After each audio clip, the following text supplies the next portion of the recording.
idol. Ito po, oh, nangangalikot ng kanyang tinda. Yan, nandito na sila ngayon sa bahay. Andito siya sa tindahan nag-aayos. Yan. Ang ganda gabi mga bossing at mga idol. Mga guys, welcome to my vlog. Binabag-vlog ko ito.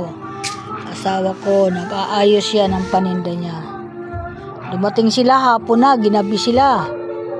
Ay, ganyan talaga ang pagtitinda. Minsan maaga, minsan gabi na. Ganun lang yon. Kaya nga sabi ko, tiyagaan lang eh. Kapag wala kang tiyaga, ay walang mangyayari sa'yo.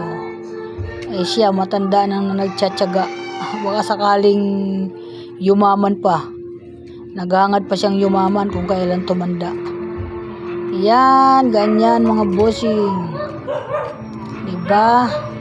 Kaalis lang dito nung kasama niya, yung kanyang kaibigan na nagdadrive sa kanya. Yan, nakipagkwentuhan. At nandun, lumabas na, papahinga na daw. Yan, welcome to my vlog.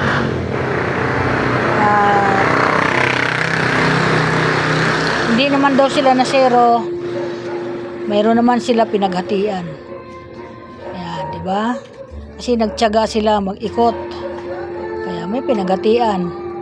Yung anak ko, mayroon ding nakuha. Hindi sa yung araw. Kaya masigla yung kanyang katawan. Yan, dahil may, kahit pa paano, mayroon na siyang pang gastos-gastos. Di ba? Pag walang tiyaga, walang nilaga.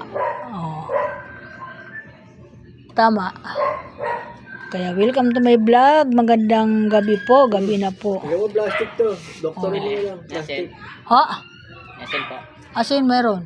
15. Isa pa. Okay. Thank you. Maraming salamat. Welcome. Yan. Kukuha lang po ako.